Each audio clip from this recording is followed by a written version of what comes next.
Bienvenue sur Rebelle et Sensuelle, épisode 23.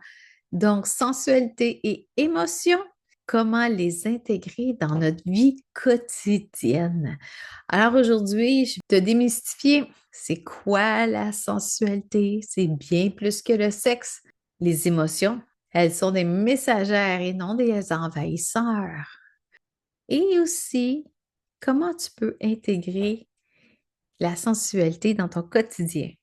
Alors, on se retrouve après l'intro. Bienvenue sur Rebelle et Sensuelle, le podcast où tu explores ta sensualité et ta sexualité sans tabou.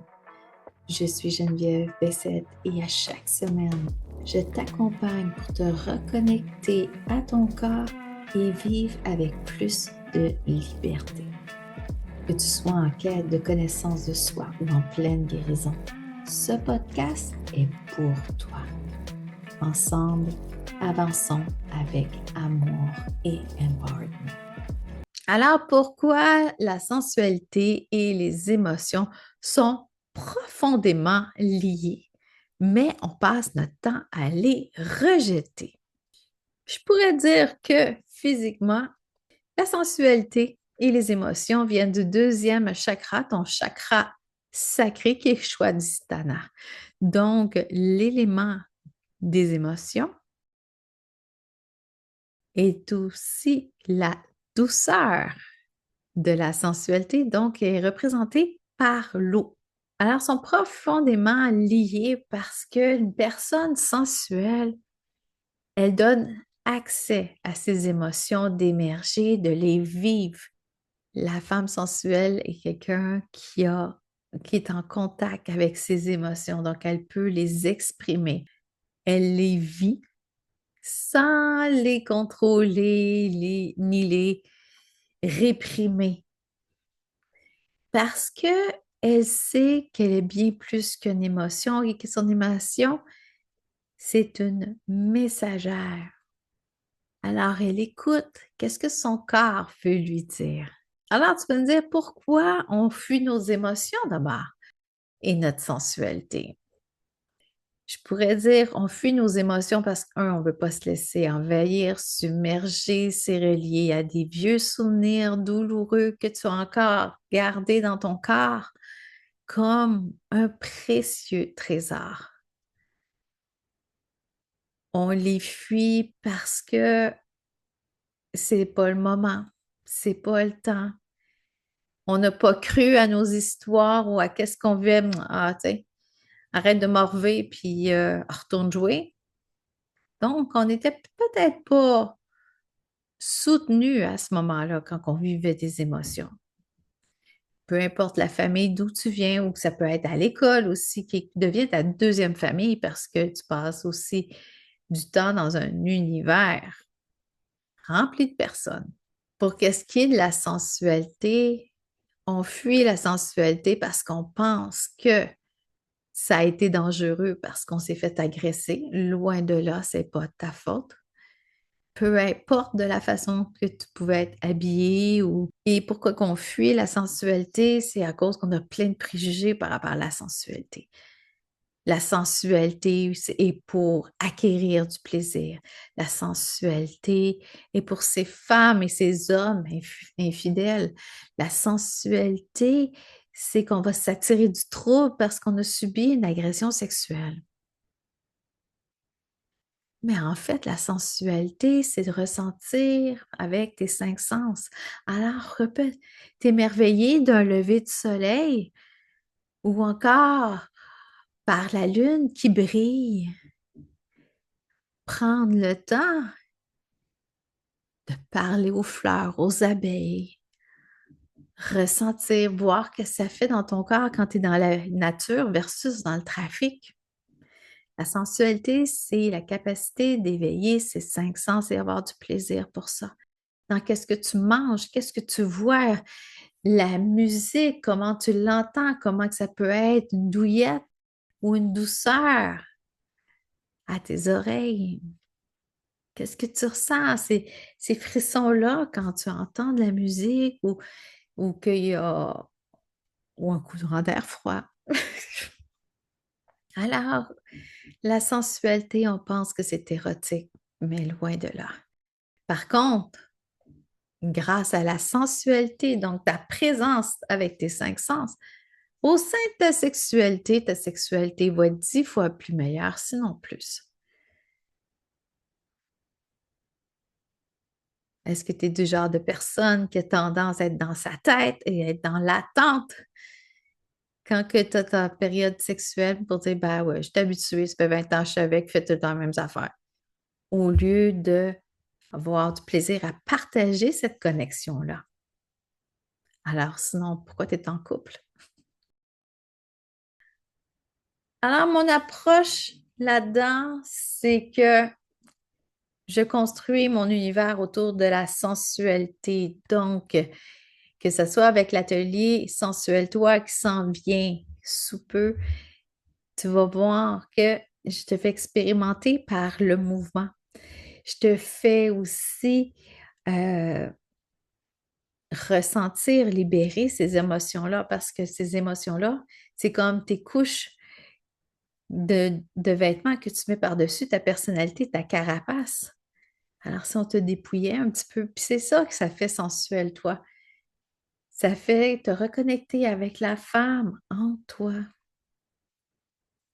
Et certaines femmes vont choisir plus avoir le yoga sensuel pour avoir vraiment un parcours approfondi sur 13 semaines pour travailler les différentes énergies de ton corps dans le mouvement, la méditation, la respiration, dans la visualisation. Et il y a une approche aussi individuelle, mais mon approche par rapport à la sensualité, ben, je veux que tu te ressentes. Après avoir été 19 ans en massothérapie, que les gens, ils voulaient que je les défonce ou qu'ils n'étaient pas capables de ressentir mon toucher et dire, je sais que tu es là, mais je ne sens rien. Donc, se couper, de supprimer certaines parties de notre corps.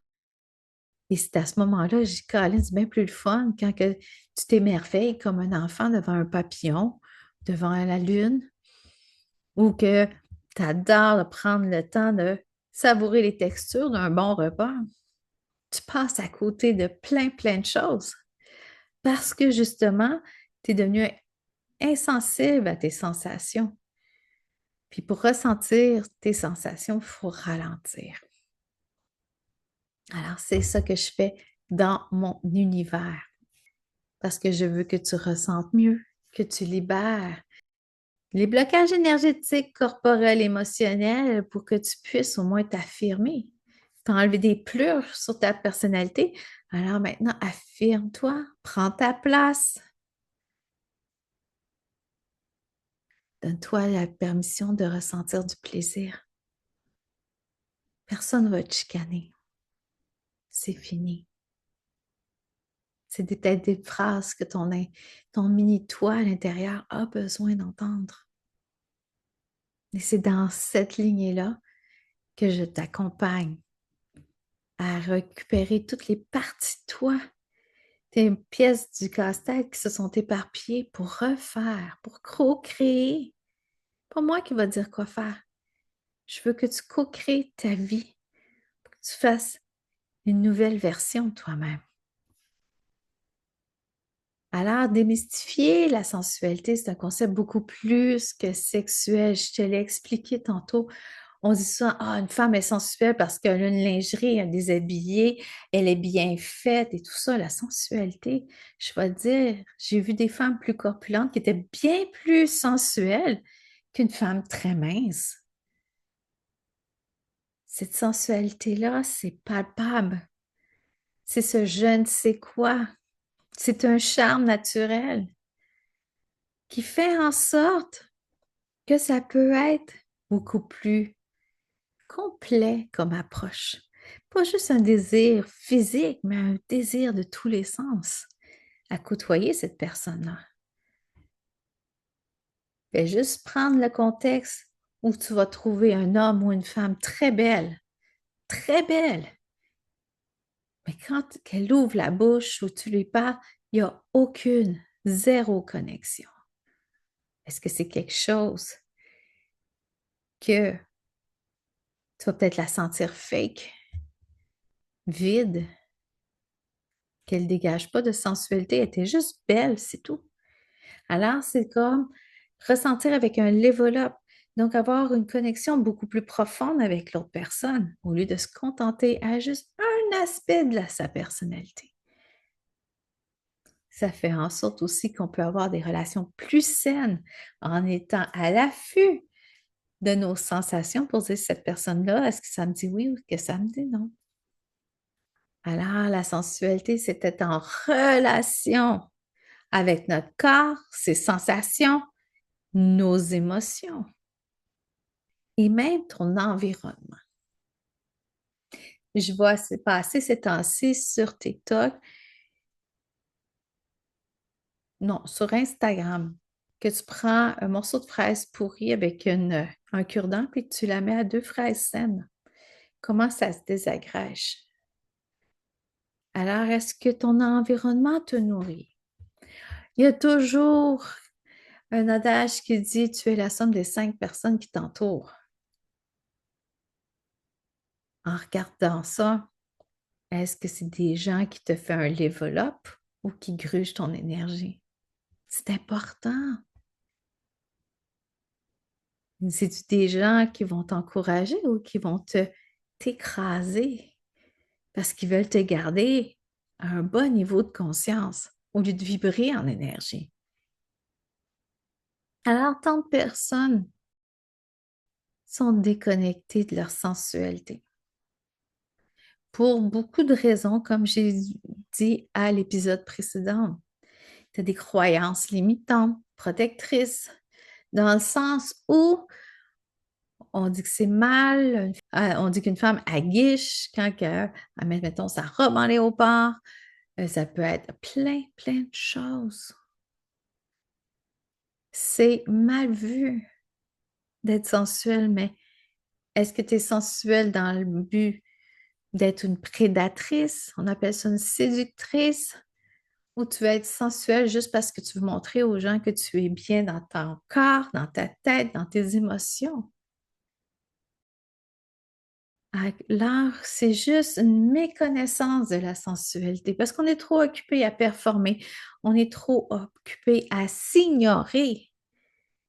Est-ce que tu fais partie de ces personnes-là qui attendent 3 semaines pour prendre un rendez-vous avec ta masso, pensant que tu vas avoir une chance pour avoir un rendez-vous pour hier parce que tu as enduré une douleur ou tu ne le sentais pas? Tu ne prends pas conscience de tes inconforts. Mais pensez un peu, pensez si c'était comme à l'extérieur de toi. Quelqu'un que tu aimes beaucoup te dit ça. Tu vas peut-être dire, ben là, pourquoi tu as fait ça? Pourquoi tu t'aimes pas comme ça? Alors, la sensualité, c'est de rétablir une relation avec soi-même, notre soi profond.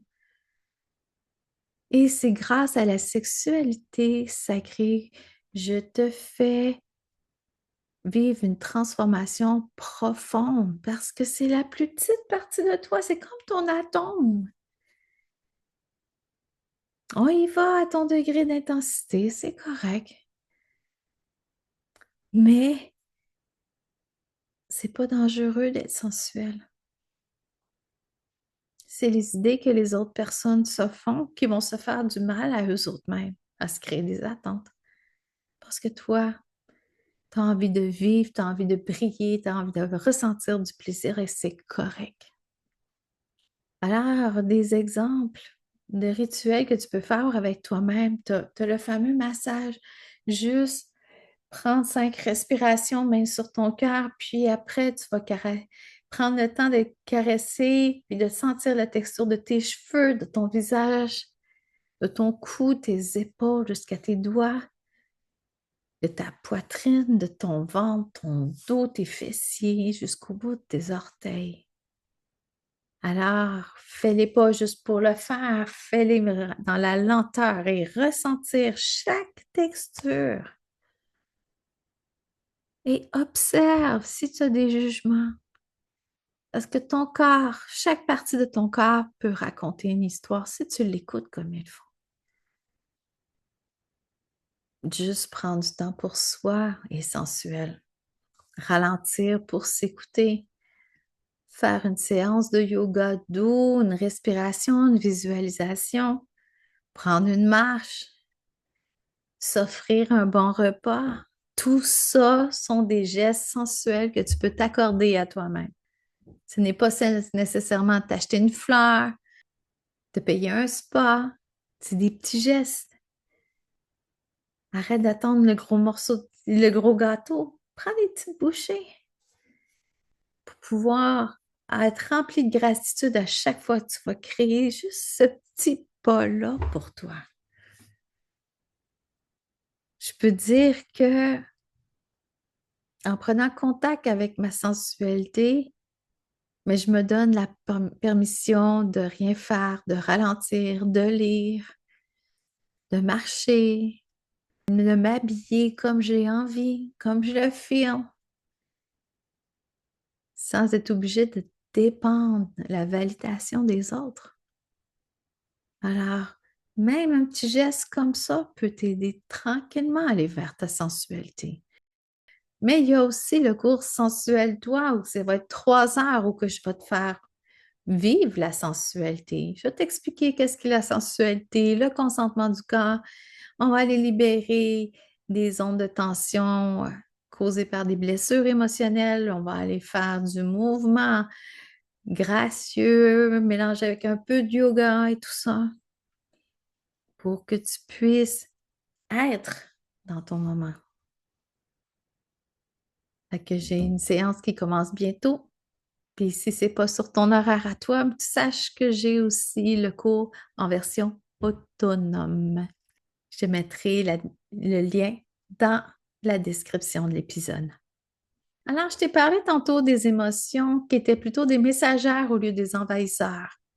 Les émotions sont conséquentes aux sensations que tu vis dans ton corps. Quand que tu reçois ton information, ça se développe en sensation, puis à partir de la sensation, tu développes une émotion. Plus tard sont les pensées. Alors, c'est à ce niveau-là que si tu as de la peine, admettons, peut-être que tu n'as pas pris le temps de pleurer une rupture amoureuse. Donc, c'est le temps d'être avec cette émotion-là. Et j'ai encore ce défaut-là, puis grâce à une amie, on a travaillé là-dessus l'autre fois. Je suis dans une passe comme ça où je peux avoir de la peine, je peux devenir les yeux mouillés, mais aucune larme va couler. Et t'imagines la pression à l'intérieur que je vis à ce moment-là.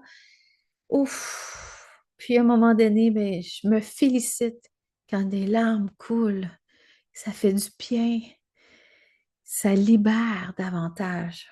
Alors, n'oublie pas que tout qui ne s'exprime pas s'imprime. Donc, si tu refoules tes émotions, elles vont s'imprimer dans ton corps et c'est ça qui cause, quand que je parle des ondes de tension récurrentes liées à des blessures émotionnelles, c'est ça, ça va te faire comme un bleu sur ton fascia qui est le tissu, ta matrice du corps. Donc, elle l'entoure chaque veine, chaque fibre musculaire, chaque organe. Et tout ça absorbe.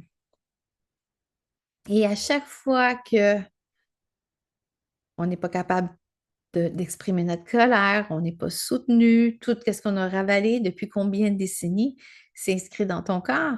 Et c'est ça que le monde dit en général, ça développe une maladie parce que tu, tu imposes un stress à ton corps, des fois tu vas changer l'expression de tes gènes et là tu vas développer une maladie. Mais c'est pour ça qu'on ne peut pas régresser une maladie. Par contre, on peut vivre mieux en libérant. Qu'est-ce qu'on peut libérer pour atténuer certains symptômes? Et c'est pour ça qu'on a des problèmes, un nombre grandissant de troubles de santé mentale. Dans le sens où on a vécu 4 ans difficiles. Bon, je dis 4 ans, c'est peut-être 3 ou 4. On a eu Dans la fameuse période de confinement, on a vécu beaucoup d'émotions, on a réprimé quelque chose. Des fois, juste le fait d'être 24/7 avec quelqu'un parce que tu ne peux pas sortir, tu apprends à la connaître autrement ou tu apprends à te connaître autrement. Puis là, toutes tes frustrations montent, ta colère, ta léthargie, euh, quand tu as des flashbacks et tout ça peut être remonté à la surface. Et justement, étant donné qu'on n'a pas l'éducation d'exprimer nos émotions, on n'a peut-être pas tout le temps les moyens, on n'est pas soutenu, à ce moment-là, ben, ça change en des mots plus chroniques. Et c'est pour ça que on ne gère pas l'anxiété. Mais on peut se prendre des outils pour se remettre en sécurité. Parce que si tu as peur de te laisser envahir par des émotions, c'est tout simplement que tu ne considères pas que tu te sens en sécurité quand tu vis une émotion, de là que tu peux te sentir vulnérable. Mais si tu te connais bien et tu es plus aligné avec cette émotion-là, tu vas la vivre, puis c'est tout. De façon beaucoup moins dramatique parce que tu sais que tu vas être bien après. C'est comme quand tu vas aller faire du sport. Je me rappelle un temps que j'allais faire du ski de fond, je sacrais pour les 5 premières minutes. Qu'est-ce que je fais là? Puis ça, je ne vais pas régulièrement, je ne suis pas bonne, nanana, nanana. Puis jusqu'à, ah, OK, tout est parti. Donc, arrête de te juger au niveau de tes émotions. En réprimant, tu peux développer de la colère. En réprimant, tu peux développer de la léthargie. Ou en les réprimant, mais tu vas décider de fuir. Puis non, non, non, je suis correct. Jusqu'à temps que tu frappes un mur. Alors, les émotions, fais-toi accompagner dans tes émotions. Même si tu as peur, même si tu penses que c'est pas correct, même si tu les juges, c'est correct, exprime. Exprime-toi de toi à toi. Parce que les émotions, ils ont besoin d'être dans ton corps. Il va juste te rappeler quelque chose que tu es peut-être prête à entendre pour passer à autre chose. Tes émotions sont tes amis. Et si tu as de la difficulté, mais par le massage tantrique ou même sensuel, toi, où on va en aborder, puis il y a de l'espace pour partager, ben, je suis là à t'accompagner, à t'écouter avec bienveillance dans tes émotions. Alors, comment intégrer ta sensualité? Par des petits rituels. Comme on a parlé à l'épisode précédent, les petits rituels, ça peut être le mouvement, donc danser, aller marcher sans compétition, faire un scan corporel avant de te coucher. Ah, OK. Comment que je vais au niveau de mon visage, mes yeux, ma bouche? Est-ce que ma bouche est crispée? Donc, faire un scan de la tête aux pieds, faire un rituel. Ben, tu décides que le jeudi soir, c'est ton bain avec l'exfoliation. Donc, un petit préambule là-dessus, faire un setup, une ambiance. Ou encore, moi, je suis quelqu'un qui aime la bonne bouffe. Alors, dans ma façon de l'intégrer au quotidien, c'est de prendre le temps de savourer. Et un bon truc, c'est ne pas attendre d'être affamé pour savourer. Mais prendre le temps, savourer les textures, les goûts, décortiquer les goûts, faire une présentation. Tout ça est important. Alors, tu me diras quel rituel que tu décides d'adopter pour intégrer tes émotions et ta sensualité. Alors, on a démystifié qu'est-ce que c'était la sensualité au-delà du contexte sexuel. On a parlé des émotions, qu'elles sont des messagères ou non, et non des envahissantes. Et quelques petits conseils pour pouvoir intégrer la sensualité et apprivoiser tes émotions au quotidien. Je te donne un exercice à faire. Autorise-toi de passer 3 minutes à respirer sans distraction et juste écouter ton corps. Peut-être qu'une émotion qui va monter. Il fait juste être là, observer. Comment ton corps réagit? Est-ce que tu vas monter les épaules? Est-ce que tu vas être crispé? Est-ce que tu vas vouloir aller apporter ton idée ailleurs? Alors, tu m'écriras ça en privé, ça va me faire plaisir de te lire. Et je te rappelle que Sensuel Toi est dans 2 jours. Donc, si tu ne t'es pas inscrite, c'est le temps maintenant. Donc, en virtuel, avec interaction, 3 heures. Donc, 13h30 à 16h30, heure du Québec, pour pouvoir vivre l'expérience de se réconcilier avec la femme en soi. Donc, je te mets le lien dans la description. Sinon, tu as la version qui est autonome aussi. Tu peux te le procurer. Si tu voulais aller tout de suite plus loin, à Laval, donc au nord de Montréal, je donne la première édition de Incarne-toi par le yoga sensuel qui va être 13 semaines pour incarner cette essence sacrée en dedans de toi. Donc, cette femme sacrée par le mouvement, par des rituels. Et tu peux bénéficier du prix Lève-tôt. Donc, tous les détails sont en lien en dessous. Donc, soit que tu vives une expérience ou l'autre, ça va être selon ton rythme et comment tu es en ce moment. Alors, la semaine prochaine, on va faire un retour sur Sensuel Toi et te donner des clés pour réintégrer ton corps et ta sensualité. Alors, je te souhaite une bonne semaine et on se retrouve très bientôt. Merci d'avoir écouté Rebelle et Sensuelle jusqu'à la fin. J'espère que cet épisode t'a apporté douceur et clarté. Abonne-toi pour ne rien manquer et si ça t'a plu, partage-le dans tes stories en me taguant à genevièvebessette.coach. Je te retrouve la semaine prochaine pour un nouvel épisode où nous poursuivrons ensemble ce beau chemin vers ta liberté intérieure. À très bientôt.